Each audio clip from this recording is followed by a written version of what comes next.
Hey everyone, welcome to another edition of PowerCore Productions and Podcastings. In today's video, we're going to be continuing Date Alive, Spirit of the Spider. What If Shido was Spider-Man 2099, Season 1, Part 3. As always, if you're new to the channel or if you're a regular and like what we have to offer, then please don't forget to like, comment, subscribe, share, and hit that bell for post notifications so you can stay up to date on everything that is PowerCore Productions and Podcastings that's to come out now and in the future. Well, safe to say, we are truly in the end game of things, if you will. This week and next week are going to be the final 2 weeks for the phases in terms of our individual stories. We're going to be wrapping everything up this week and next week, respectively. Like, that'll be where we culminate all the stories. Everything comes to an end. And then the week after, we'll be doing our 2-part Spider-Verse movie event.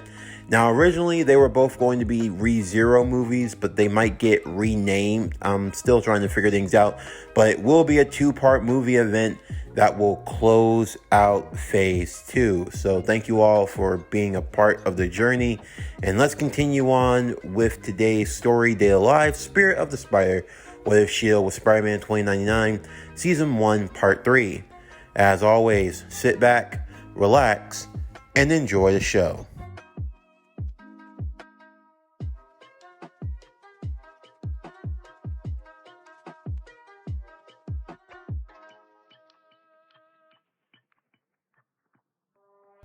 Thanks to the efforts of Kurumi and Ratasker, Shido was able to get an exemption to wear his sunglasses inside the classroom, having it being due to some sort of eye medical condition.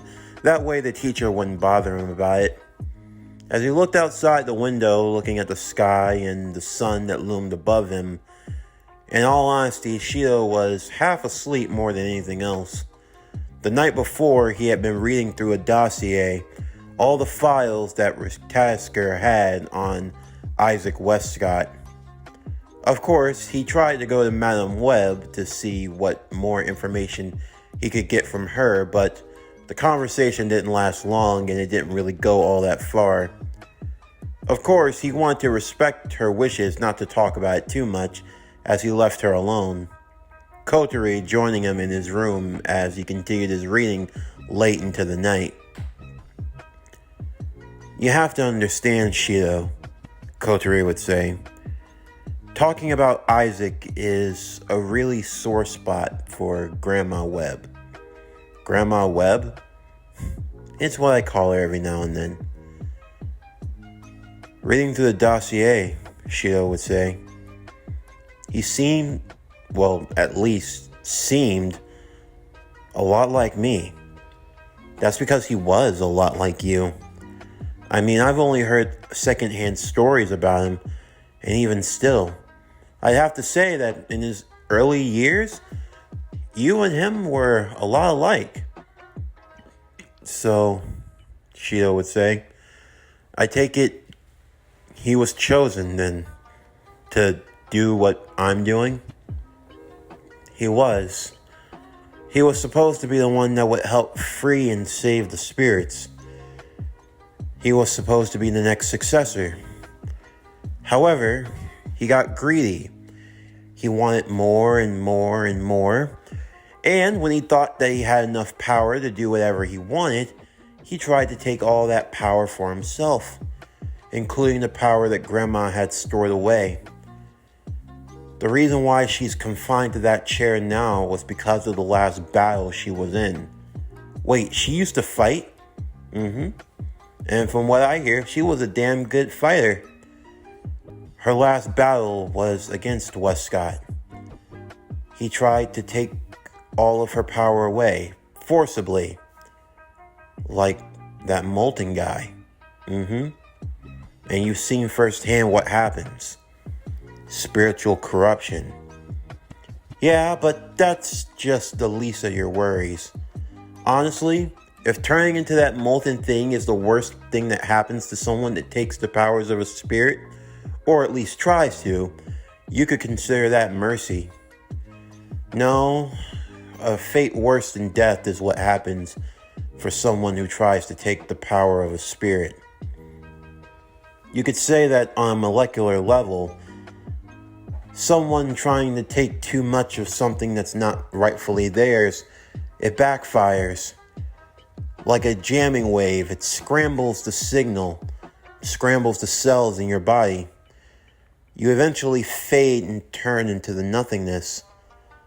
She can't fully recollect what happened in the battle, but 1 second he was there, the next he was gone. There was no traces of him anywhere. She just assumed that he had died. And since he was the one that was responsible, she figured all of his research would die with him. Okay, but how do we know that he is still alive? I mean, who's to say that someone else isn't trying to just pick up where he left off? Then that's just as bad. It means that the bastard's legacy is still living on. So in a way, so is he. Plus, we have no idea who these associates could possibly be working with or be after. So you never know just how deep the rabbit hole might go. That's why we depend on you, Shido. You're the only one that can possibly save the spirits. If you don't mind me asking, Shido would ask Kotori, why exactly are we trying to save the spirits? What kind of a question is that? Look, I'm not saying it in a negative way. I mean, I like Toka, and I like Yoshino too. But still, are all the spirits like them? I mean, there have to be some that... Shido, we have to save them. There's just no other way. As Kotori left his room, Shido would still be left to himself as he continued reading on a bit. Of course, those questions still lingered in his mind. Could all spirits be saved? Should they all be saved? Although for Shido, what right did he have to decide whether or not someone lived or died? I mean, if he could save anyone, then that's just what he was supposed to do. It was that simple. But as Shido would soon learn, life is never as black and white as you want it to be, but rather, it's often filled with multiple shades of gray. And it often takes different forms as well. For Shido, that line of gray came in the form of a girl by the name of Kurumi Tokisaki. She was a transfer student, new to the class, Shido not paying much attention to her until she caught his eye.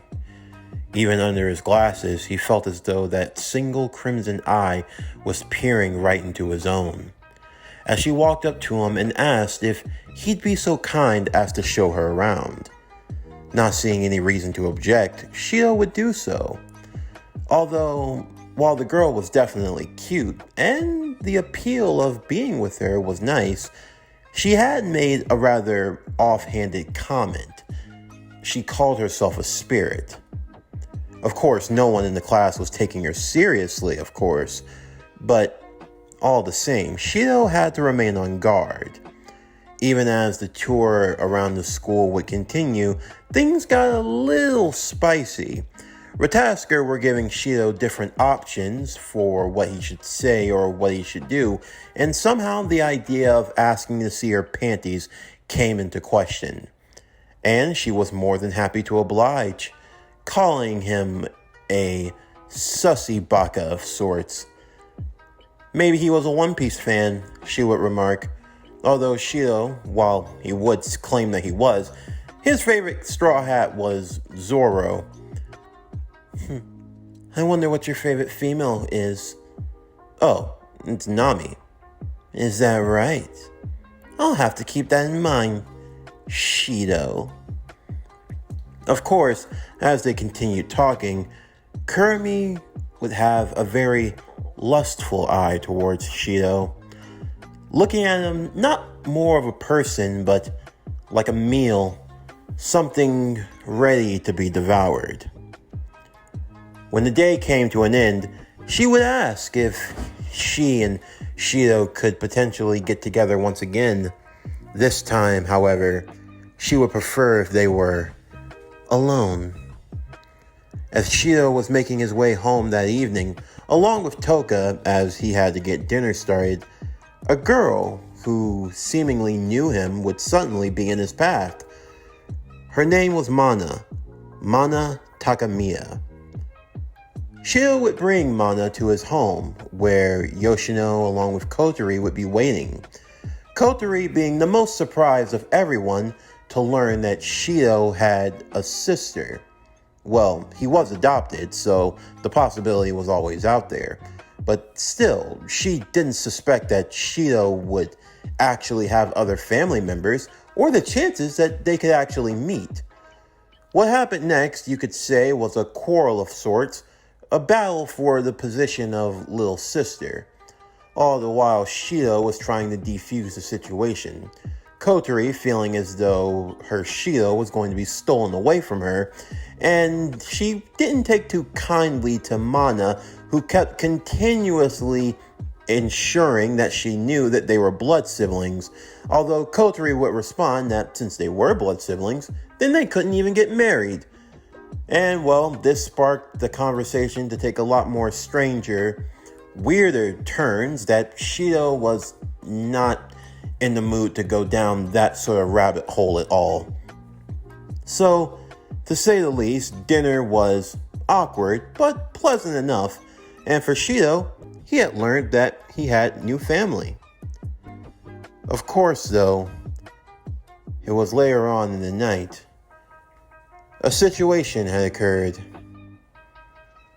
There were no witnesses, just a whole bunch of body parts, if you could even call it that at this point. The next day, Shido would be called in by Kotori and Reina, as he would see the security footage. It showed Mana donning the armor of the AST, and not just that, she fought against Kurumi, who transformed into her spirit state, and they learned of her name, Nightmare.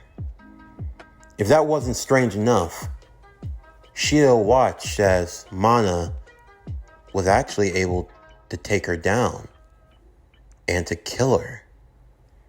But that couldn't have been possible. Kurumi was in class that morning, Shido would think. Kotori would then make the hypothesis that it was likely that Kurumi had a way of reviving herself, although how many times, they had no idea.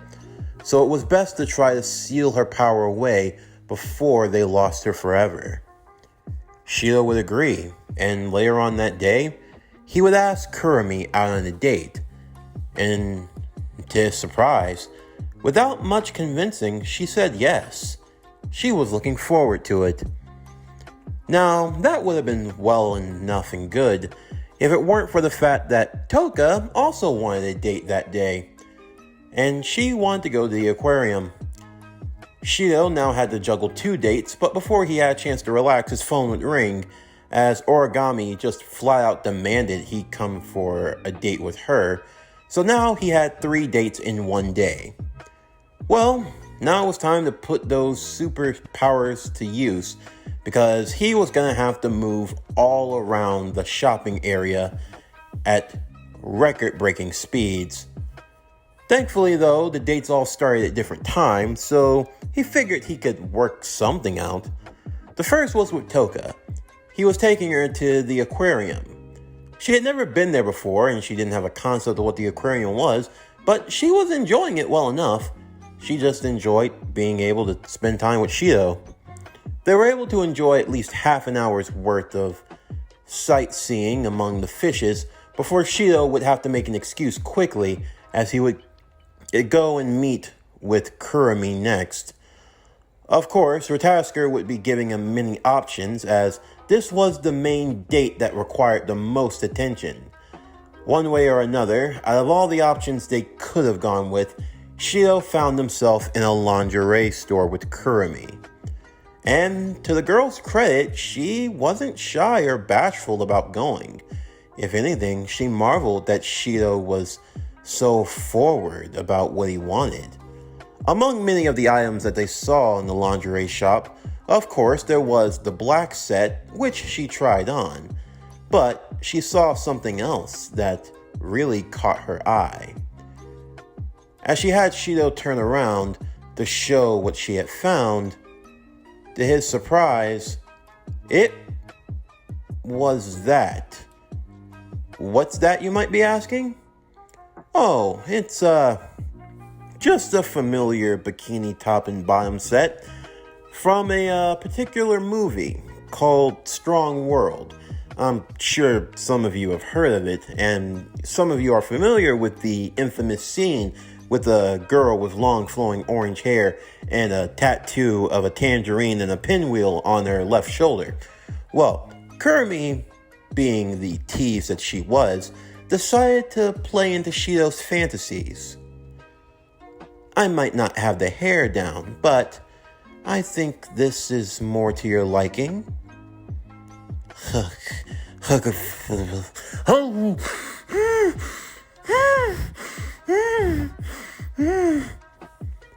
Shido would cover his mouth as suddenly his fangs started to grow a bit. Kotori would chastise him from his earpiece. Did your fangs just grow? Oh my god, I bet you do want to give her a hickey, don't you, you pervert? Shut up! Shut up! I'm doing this to save humanity! I'm doing this to save humanity! I'm doing this to save humanity! I'm doing this to save humanity! Damn it! Oh! Well, Shido didn't get to enjoy paradise for too long, as the next thing he knew, he had to skedaddle once again. A third date, he had to meet with Origami.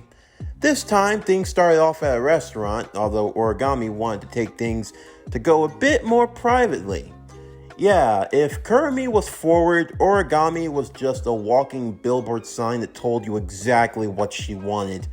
A movie theater where there was only going to be the both of them and no one else. A love hotel that was cheap and affordable and had good hourly rates. Or back to her place. Yeah, the girl wasn't trying to hide it.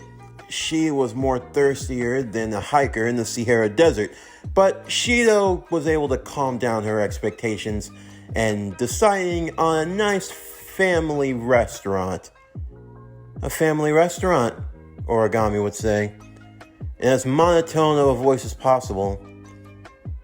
Next time, we should come here with a third person. If we get to work, it should be here within 9 months. Don't you think you're jumping the shark just a little bit? I would prefer to jump the broom, but for you, I'll jump across the entire ocean if I have to. Yeah, I don't doubt that for a second. All the same, the date was going well enough. Origami was basically trying to keep Shido away from Kurumi as much as possible. Kurumi had not minced any words when it came to her interactions with Origami. In fact, she made it very clear. She wanted Shido, all of Shido, to devour him in mind, body, and soul. All the same, Shido knew he couldn't stay here for long, so after making yet another excuse, he found himself web-slinging across the city walls as he had to try to find where Kurumi had gone. She wasn't where he had left her, his searches leading him towards the park. In the meantime, Origami soon saw Toka moving about outside and would go to confront her. The two girls now learning that they were both on a date with Shido. Of course, they wanted to be angry, but then that left another issue. If Shido wasn't with Origami, and if he wasn't with Toka, then who exactly was he with?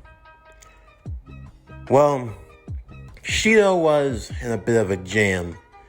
You see, as he had gone through the park, he was looking for Kurumi. Safe to say he found her, although it wasn't in the best of circumstances. Blood. Blood splattering all across the trees and the grass and the bushes. Bodies couldn't even be recognized, and one man remained with a target painted on his chest. Kurumi looking down upon him with the barrel of a gun. Seeing this, Shido would instantly activate his suit, turning it on as he came face to face with the spirit. Kurumi, what are you? Shido, or should I say, Spider-Man. I was wondering how long you were going to play around, but it seems both of our dirty little secrets are out in the open. Hey man, the bitch is crazy. Help me, please. Aw, what's the matter? You and your friends had no problem shooting a poor defenseless creature, and now you're worried that the shoe is now on the other foot. You had no problems taking a life that was weaker than your own, but now you find yourself in the same situation and you beg for mercy. Wait, please. Before he had a chance to finish, he was quickly shot through. Shido didn't even have a time to react. The only thing he could do was shoot webbing towards Kurumi's hand, stopping her as he pulled her towards him before pinning her to the ground. That's enough, Kurumi! Aw, but I was just hoping that we could play together. You know, I have to say I love when a man takes charge. You've even got me on the ground. I bet this is a part of your dirty fantasies, isn't it? You dirty baka. This isn't a game! You can't just take innocent... Why? Is it because they're humans? Is that the only reason you care? These humans had no problem torturing others. They did it just for fun. I could tell you about all the horrible crimes that you humans commit, but it's all perfectly fine. But because I'm a spirit, is that the reason why you hate me? I don't hate you. Shido could feel other arms crawling from the ground, pulling at him from every which way as he broke free. Kurumi would disappear before reappearing, shooting him point blank in the face. While it tore off his mask, Shido for the most part was still relatively fine, only leaving half of his face exposed. The bullet no more but grazed across the cloth on his face. While the nanoids would work in fixing it and stitching it back together, Kurumi would have a smile as she looked into his eyes. Your reflexes are sharp, but you could still be better. If that bullet had been just a few inches to the left, that bullet might have gone through your eye socket. But don't worry, I never would have harmed you like that. What do you want? What do I want? I want you, silly. I've seen you for a long time. Your past, your present, even your wonderful future. And may I say, pretty soon you're going to be making a lot of friends, I see. Friends, huh? You'll like them. They're a lot like you. Although, they may have to go somewhere else because I'm looking to have things my way, and there's going to be one less spider. So what, you want my power then? Not just that. Shido, I really do. I want you. She would back away instantly as a new fighter would appear. Flying down, Mana looked towards Kurumi. You just can't stop making trouble, can you, Nightmare? So, you've come back to dance again? Give it up. You don't scare me. In case you've forgotten, I've killed you. Yes. And yet I'm still here, so maybe you're just not as good at your job as you think you are. Oh, don't worry. This time will be the last time. As Mana looked back, standing the target of the AST, dressed like that of a spider, the infamous Spider-Man, the one that had been helping the spirits. Shido? Mana.